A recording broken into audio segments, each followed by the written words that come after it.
Yo, what is going on, you guys? It's your boy Maj, aka the Mop of Justice, bringing my PCL D-League Season 1 Week 7 Wi-Fi battle versus Dorian, aka Lieutenant Gold, coach of the Victory Road Victides. If you guys enjoyed this, feel free to drop a like, comment, and subscribe down below. Now, little preface going into this match. At this point, I'm very likely to make playoffs. There's still a chance that I could miss out. But at the same time, I definitely want to make sure that I beat both Dorian and... who do I face? The Blazing Squid. I want to be able to beat both of them this week and next week. Because in doing so, I actually secure a bye going into playoffs, so I essentially get a week off, which is, you know, kind of nice. But in any case, just gonna go over our teams real quick. He drafted Celesteela, Superior with Z moves, Jolteon, Crocodile, Jellicent, Kecleon, Naganadel, Gligar, Conkeldurr, Moltres with Z moves, and Mega Diancie. Now, quick breakdown of my squad.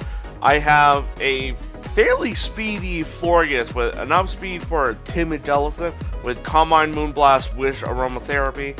The idea behind it is that if I can trap and get rid of Celesteela with Magnezone, he doesn't really have too many fairy resists. In fact, the only other fairy resist he has is Moltres, which, depending on, you know, dodges and rolls or whatnot, I can pretty safely Calm Mind up on that thing. Next up, I have Garchomp, which is Choice Scarf to speed creep a Choice Scarf Crocodile with Stone Edge, Earthquake, HP Ice for the Gligar, and Stealth Rocks. Next up, I have a Tentacruel with mixed defenses, basically meant to kind of be able to take out both Naganadel and Conkeldurr with Toxic Scald, Protect, and Ice Beam. I also have a Banded Weavile with Icicle Crash, Ice Shard, Knockoff, and Metalclaw. As I said, if I could get rid of the Celesteela, he doesn't really have much that wants to switch into that. Even like a defensive conk is taking like a clean 40%. I have a Meloetta Pirouette form with Relic-Son, Z Close Combat, Ice Punch, and Thunder Punch. It just hits his team incredibly hard, and he doesn't really have too many good fighting resists, at least that can take on Bolt Beam coverage. And then the last Pokemon, I have some pretty heat tech. I have an Occaberry Magnezone, which can help me if I'm at a high enough amount of HP, helps me check Naganadel with Thunderbolt, Flash Cannon, Magnet Rise so that I can actually dodge an Earthquake from Celesteela unless he's a speedy variant, and then T-Wave to be able to neutralize the Naganadel. Now, going into the game, I decided I'm just gonna lead off with Florges because it matches up well against everything except for the Celesteela, which I didn't think he would lead off with, just because, you know, I have a Magnezone that can fairly safely trap it. But as you see, he predicts this and actually leads off with the Celesteela. Now, there is no way I am staying in. I'm just going to go hard into Magnezone. If anything, he's probably going to try to throw off a Leech Seed or a Heavy Slam, which obviously Zone can take. Now, at this point, I didn't know what exactly his set was or whatever, but he goes for a Leech Seed. I'm going to be able to get off the Magnemite. So, that's really good news, because unless this thing is hiding a Shed Shell, or no, if he's, the only item that he could really be a problem with is if he's Shed Shell. So, because of the Magnet Rise, I'm able to dodge the Earthquake. He gets some more Leech Seed back as he goes for the Protect to scout for what I'm going to go for. I'm going to lose a little bit more HP, so Magnezone's getting pretty weakened, but it's alright. I pretty much only brought this thing to be able to get rid of the Celesteela and open up the door for the rest of my team. He's going to reveal the Wakanberry, which unfortunately I do crit him, which basically means that actually I don't think the crit mattered, because once the Wakanberry is popped, even if he's at like max HP, it was still a roll in my favor to kill. He's going to go for the Heavy Slam and then Protect, get some more recovery back. It's all fine and dandy. You know, what is with that animation? What? Whatever. But in any case, he's going to be able to actually get off a double protect, which I was like, okay, this is actually kind of problematic. I need Magnezone to break through this thing, because I basically didn't really have much else that could take this thing on. So he's going to go for the triple protect. Luckily it fails, and I'm going to be able to pick him off with a Thunderbolt. So one massive threat to my team is finally gone.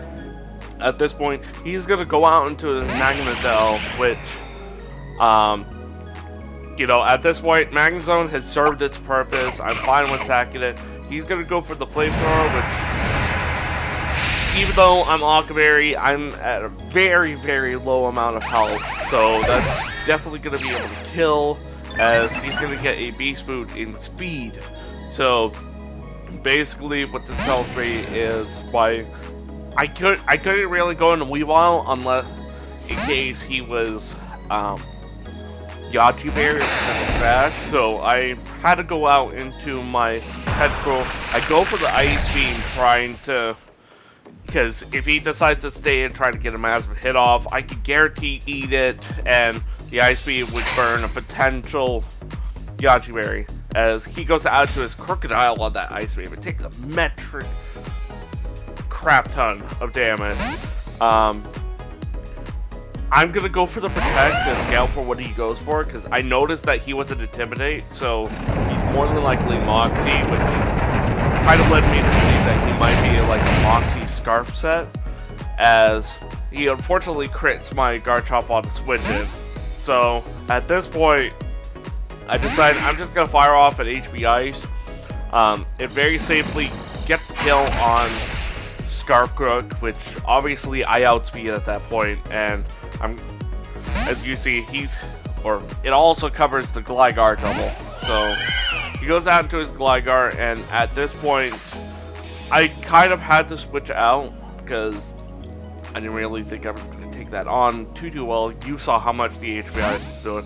I go out in my Florges, anticipating him to either go for the U-turn or get up his rocks. And at this point, I just decide, you know what, I want to see what his response is for this thing. So I'm just gonna go for a Calm Mind. He goes out into his Moltres. I decide I'm just gonna fire off a Wish in case, you know, just to try to ensure my HP, make sure I'm at a good amount of HP. He goes for the Hurricane and unfortunately misses. And at this point, I'm just gonna go for another Calm Mind because I didn't really see what the problem was. Initially, I was kind of hesitant because I thought that he might have brought like a Z Steel Wing set to help break through this thing, but in any case, I decided I'm just gonna fire off a Moonblast for my damage. He goes for the Hurricane, finally connects, and that does absolutely nothing. So at this point, I'm just gonna fire off another Wish, you know, playing it safe in case he decides to crit or whatever, as he fires off his Z move, his Supersonic Sky Strike, and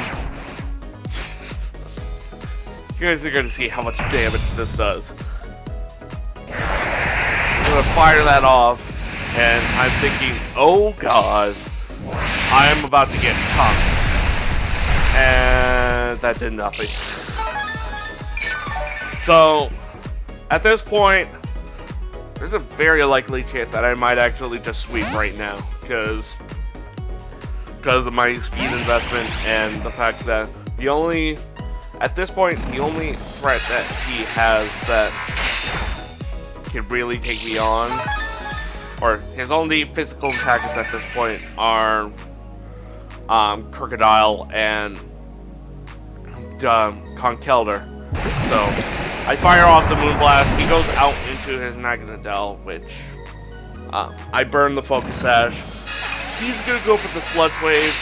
At this point, he basically has to hope for crit, because of my investment, I'm actually still out of range of an Earthquake from Crocodile.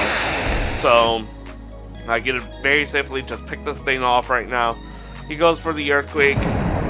At this point, we're playing a very dangerous game because, you know, there's a chance that I might just be able to sweep unless he manages to crit me or whatever. He goes for the Earthquake, doesn't crit me, doesn't knock me out, as I'm going to be able to pick him off with the Moonblast. And at this point, he goes back out into his Moltres. Now